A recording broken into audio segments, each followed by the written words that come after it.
कक्षा 10 मैथमेटिक्स। छात्रों, आज हम आपका चैप्टर नंबर 14 सांख्यिकी स्टैटिस्टिक्स शुरुआत करते हैं और ये हमारी इसकी पहली वीडियो है।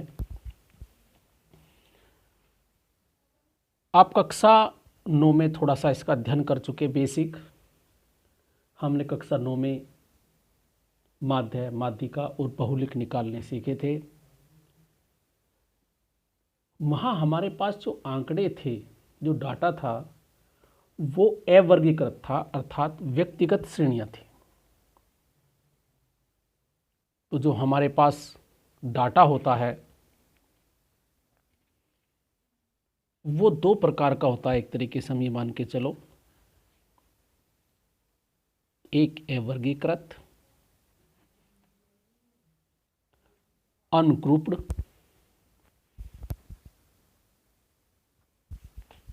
और दूसरा होता है वर्गीकृत डाटा।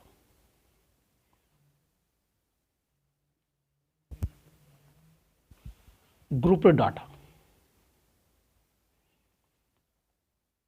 डाटा का मतलब ऐसा कलेक्शन जिसमें कुछ हमने कोई एक विशेष प्रॉपर्टी ली हो। अगर फॉर एग्जांपल हम अविकृत आंकड़े की बात करें, अगर हमने एक कक्षा 10 ली और उसके हमने 12 बच्चे लिए और हमने एक टेस्ट लिया 100 अंकों का और हम उनके मार्क्स लिखते हैं कि नाम से कि ये नाम है, उसके इतने नंबर हैं, रोल नंबर 2 के इतने नंबर हैं, इसके और 10 तक तो लिखते चले गए, तो ये व्यक्तिगत डाटा हुआ, अलग अलग डाटा हुआ। तो ये हमारे पास कहलाता है अवर्गीकृत डाटा। और तुम कक्षा 9 में अवर्गीकृत डाटा पढ़ चुके और उससे संबंधित माध्य, मीन, मोड, मीडियन आप पढ़ चुके। तो अब हमारे पास वर्गीकृत आंकड़ा है। जैसे हमारे पास बच्चे हैं तो अब हमारे पास कुछ फ्रीक्वेंसियाँ मिलेगी। हम जैसे कि मान लो हमारे पास हमने अंक ले लिया कि 10 अंक वाले हमारे पास इतने बच्चे। जब हमारे पास ज़्यादा डाटा हो जाता है तो हम वर्गीकृत पर आते हैं। और वर्गीकृत भी हमारे पास दो प्रकार के हैं ग्रुप डाटा। एक वर्गांतराल वाले होते हैं और एक हमारे पास सिंपल हमने डाटा ले लेते हैं, उसका दिखाएंगे अभी उदाहरण आपको। तो हम सबसे पहले माध्य ज्ञात करते हैं। मीन हमें माध्य ज्ञात करना है।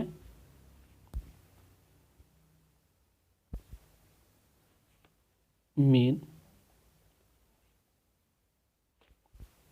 वर्गगत आंकड़ों का। तो हमारे पास कितनी विधियां हैं माध्य ज्ञात करने की? सबसे पहले हमारी विधि हमारे पास है एक डायरेक्ट मेथड या प्रत्यक्ष विधि।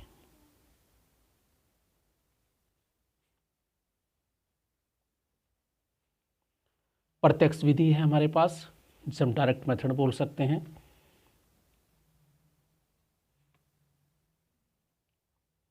इसका हम तब प्रयोग करते हैं जब डाटा हमारे पास थोड़ा सा हल्का हो, अर्थात हमारे पास नंबर बड़े बड़े ना हो। इसके बाद हमारे पास है कल्पित विधि।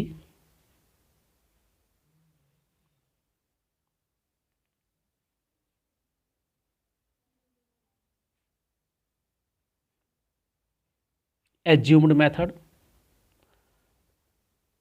हम कुछ एज्यूम कर लेंगे और उसकी सहायता से हम ज्ञात करेंगे। तीसरी हमारे पास है पद विचलन विधि।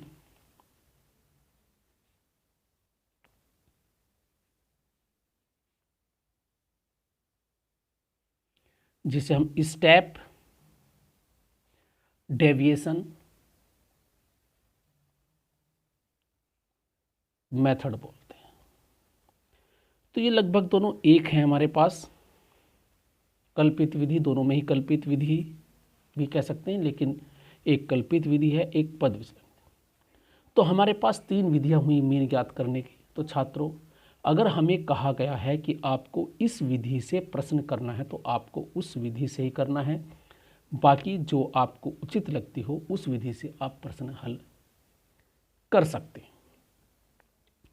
तो हम सर्वप्रथम प्रत्यक्ष विधि पर आते हैं और तुम्हें कुछ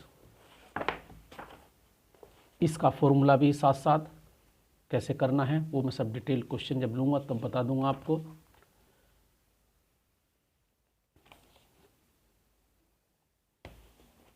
तो छात्रों जी हमारी सांख्यिकी है, चैप्टर नंबर 14 है, वर्गीकृत आंकड़ों का माध्य हम ज्ञात कर रहे हैं। वर्गीकृत आंकड़ों का माध्य। अब आंकड़े अगर हम बताएं, अगर ये एक उदाहरण एग्जाम्पल इसमें दिया हुआ है, देखो हमने किसी के प्राप्तांक लिए, हमने देखा 10 अंकों वाले कितने छात्र हैं, 20 अंकों वाले कितने छात्र हैं, 36 अंकों वाले कितने छात्र हैं। तो ये हमारे पास ग्रुप डाटा है। हमारे पास ग्रुप डाटा में एक वर्ग अंतराल वाले क्वेश्चन होते हैं। अगर हम इसी तरह देखें, हम देखते हैं कि 10 और 25 हमने अंक सेट के 10 और 25 के बीच जिनके अंक मिले हैं ऐसे कितने विद्यार्थी हैं, 25 अंक से लेकर 40 अंक वाले कितने विद्यार्थी हैं। तो इस प्रकार हम अपने डाटा को इकट्ठा करते हैं और ये दोनों विधियाँ जो हमारे पास, दोनों जो तरीके वर्ग अंतराल वाले और जो हमारे पास सिंपल पहले वाला था, ये ग्रुप डाटा में आता है। हमें इस प्रकार के माध्य ज्ञात करने हैं। तो इसका हमारे पास डाटा है। तो हमारे पास पहले आती है नंबर 1, छात्रों प्रत्यक्ष विधि से हम अब काम करते हैं।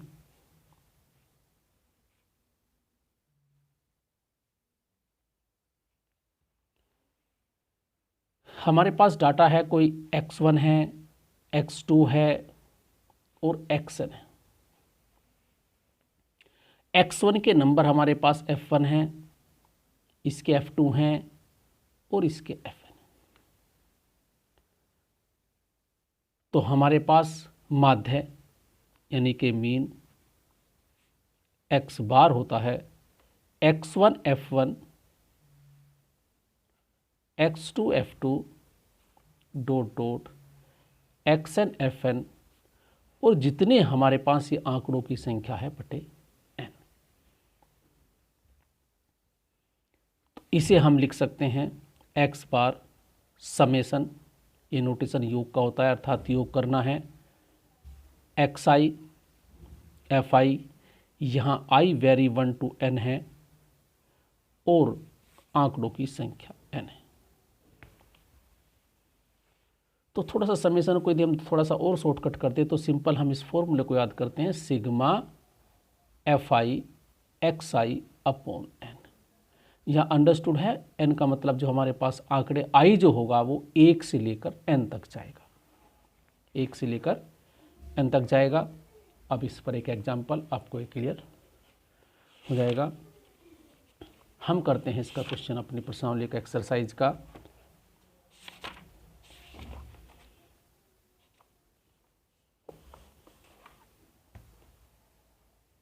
पहला क्वेश्चन ही हम करते हैं इसका। प्रश्नावली 14.1 है, इसमें पढ़ रहा हूँ। विद्यार्थियों के एक समूह द्वारा अपने पर्यावरण संचेतना अभियान के अंतर्गत एक सर्वेक्षण किया गया, जिसमें उन्होंने एक मोहल्ले के 20 घरों में लगे हुए पौधों से संबंधित निम्नलिखित आंकड़े एकत्रित किए। प्रति घर माध्य पौधों की संख्या ज्ञात कीजिए। तो उन्होंने देखा कि 20 कुछ घर लिए कि किस घर में कितने कितने पेड़ लगे हुए हैं। पौधों की संख्या हमने देखी, जिनके पास 0 और 2 हैं ऐसे 1 घर हैं, जिनके पास 2 और 4 हैं, 2 और 4 के मध्य में है ऐसे 2 घर हैं। इस प्रकार है। तो माध्य ज्ञात करने के लिए आप किस विधि का प्रयोग करेंगे और क्यों हमें बताना है। तो इसे हम प्रत्यक्ष विधि से करें क्योंकि हमारे पास आंकड़े बहुत सरल हैं, आंकड़े बहुत, और ये वर्गंतराल वाला क्वेश्चन है। इसे कैसे करेंगे अब ध्यान से हम देखेंगे। तो छात्रों इस हम क्वेश्चन को 14.1 को करते हैं। हमारे पास हम एक टेबल बना लेते हैं।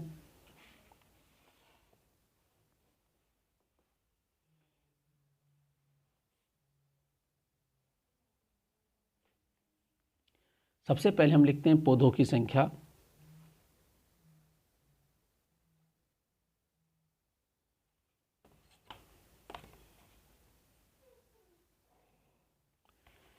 फिर इसके बाद है घरों की संख्या। जो हमारा क्वेश्चन था भी, उस क्वेश्चन में हमारे पास है 0 से 2। अभी हम क्वेश्चन लिख रहे हैं 1, 2 से 4 2 घर हैं, 4 से 6 1 है, 6 to 8 5 हैं, 8 to 10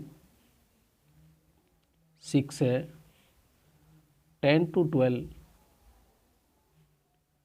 2 है, और 12 to 14 हमारे पास 3। तो छात्रों हमें इसका माध्य ज्ञात करना है। आपने वर्गंतराल बनाए होंगे कक्षा 9 में। देखो ये पौधों की संख्या, ये हमारे पास वर्ग अंतराल है। और देखो वर्ग अंतराल हमेशा ध्यान रहे इस टाइप से होना चाहिए, 0 से 2। ये एक वर्ग अंतराल है, ये इसकी निम्न सीमा कहलाती है, ये इधर वाला नंबर उच्च सीमा कहलाता है। 0 to 1 वर्ग अंतराल है। ऐसे 2 से 4 एक वर्ग अंतराल है, ये इसकी उच्च सीमा है, ये उसकी निम्न सीमा है, ये इसकी उच्च सीमा। ध्यान रहे जो नंबर यहाँ है वही नंबर यहाँ होना चाहिए। अगर इसमें डिफरेंस है तो उसे हमें कन्वर्ट करना पड़ेगा। ऐसा क्वेश्चन हम ले लेंगे एक। तो ये हमारे पास वर्ग अंतराल है। छात्रों ये हमारे पास घरों की संख्या है। तो एक तरीके से ये फ्रीक्वेंसी है, इसे हम FI बोलते हैं छात्रों, घरों की संख्या अर्थात बारंबारता है ये। अब हमें XI चाहिए, तो हम इसका माध्य निकालते हैं छात्रों। ये वो FI XI जिसे हम बोलते हैं मध्यमान। क्या बोलते हैं? मध्यमान। अगर तुमने 9th में मध्यमान निकालना सीखा हो तो कैसे निकालते थे? इस वर्ग अंतराल का हमें मध्यमान निकालना है। तो ध्यान रहे, हम यदि माध्य ज्ञात करते हैं तो हमें मध्यमान अवश्य निकालना होगा। चाहे विधि हम किसी से करें, प्रत्यक्ष से करें, कल्पित से करें, पद विचरण विधि से करें, माध्य हमें से निकालना पड़ेगा। अगर हमें डायरेक्ट वैल्यू दी है, ये ए की वैल्यू दी है कि इतने नंबर की इतनी संख्या, यानी जिनके दो पौधे थे, एक घर है, 4 पौधे वाले, ऐसे तो उसमें आवश्यकता नहीं थी, वो XI ही था। तो माध्य कैसे ज्ञात करते हैं? इन दोनों का योग करेंगे। 0 + 2 2 का आधा, अर्थात lower limit plus upper limit दोनों का योग का आधा। तो ये आ गया 1। 0 + 2 2 का आधा, 2 + 4 6 का आधा 3। और देखो छात्रों 2 का अंतर है, अर्थात वर्ग अंतराल की जो अमाप है वो 2 है। तो चाहो तो तुम 2 जोड़ते चले जा सकते हो। इसका 5 आएगा, इसका 7 आएगा, इसका 9 आएगा, इसका 11 आएगा, और इसका हमारे पास 13 आएगा छात्र। तो छात्रों ये हुई हमारा मध्यमान। तो जब भी हमें वर्ग अंतराल दिया है तो पहले हमारे पास ये तो क्वेश्चन था, हमने मध्यमान ज्ञात कर लिया, तो हम पहले भी लिख सकते हैं मध्यमान और बाद में बारंबारता लिख सकते हैं। अब हम एक कॉलम और लेंगे, इसमें बनाएंगे। यह होगा हमारा FI/XI। देखो जब आंकड़े छोटे हों तब हम ये विधि, डायरेक्ट विधि प्रयोग करने की कोशिश करेंगे। इसका उत्तर यही, हम ऐसा क्यों प्रयोग कर रहे हैं इसमें, क्योंकि इसमें आंकड़ों की जो आंकड़े हैं वे बहुत अल्प हैं, उनके नंबर बहुत छोटे हैं, इसलिए इसमें डायरेक्ट विधि आराम से लगाई जा सकती है। यदि आंकड़े बड़े हैं तो वहाँ हम शॉर्टकट मेथड यानी कल्पित विधि का प्रयोग करें। तो FI/XI का मतलब है बारंबारता और मध्यमान की दोनों की गुणा करें। ये XI है और ये FI है। FI/XI का मतलब पहले 1 1 यानी पहले नंबर का, इन दोनों की गुणा, 1 गुणा 1 1, F की और X की गुणा करनी है। ये X का कॉलम है मध्यमान का और ये बारंबारता का। तो 2 तिया 6, 5 एकन 5, 7 पंजे 35, 6 नीम 54, 11 दूनी 22 और 13 तिया 39। अब छात्रों देखो ये जो हमारे पास ये अलग अलग देखो ये वैल्यू है। अब इन सब का योग करना है। योग का मतलब है सिग्मा। छात्रों क्या बोलते हैं? सिग्मा। सिग्मा का मतलब इन सब का योग, किसका? FI/XI। इस हेडिंग का हमें योग करना है। अब इन सबको जोड़ लेते हैं और जोड़ने के बाद ये 162 आता है।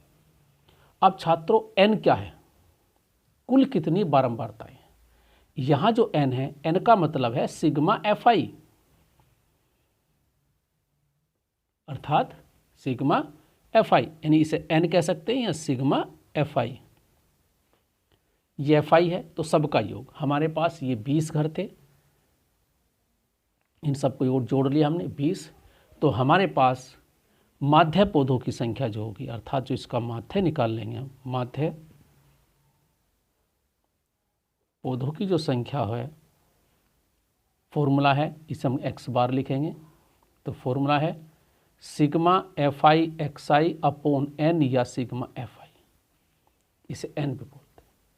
तो वैल्यू पुट कर दी हमने 162 अपॉन 20 और इसे हल करके आता है 8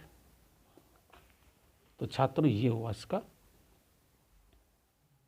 आंसर। हमने क्यों किया? क्योंकि यहाँ XI और FI के संख्यात्मक मान कम हैं, इसलिए हमने इसमें प्रत्यक्ष विधि का प्रयोग किया है। XI व FI के मान अल्प हैं, इसलिए प्रत्यक्ष विधि का प्रयोग किया है। तो ये हमारा प्रश्न हुआ। तो छात्रों हम किस प्रकार प्रत्यक्ष विधि का प्रयोग करते हैं? कोई भी क्वेश्चन हो, कठिन आसान जो भी है, सबसे पहले हमें वर्ग अंतराल मिलेगा। हमारे सभी क्वेश्चन वर्ग अंतराल के ही हैं। बस ध्यान रहे 0 से 2 ये जो वाला नंबर है जिसकी उच्च सीमा पहले वाले दूसरे वाले की निम्न सीमा होनी चाहिए। इसकी उच्च सीमा, इसकी निम्न सीमा है, इसकी उच्च सीमा, इसकी निम्न है। और ध्यान रहे ये बढ़ते क्रम में एक ही क्रम हो हमारा। तो ध्यानपूर्वक क्वेश्चन उतारें, फिर हम उसका माध्य निकाल लें। माध्य निकालना मैं बता चुका।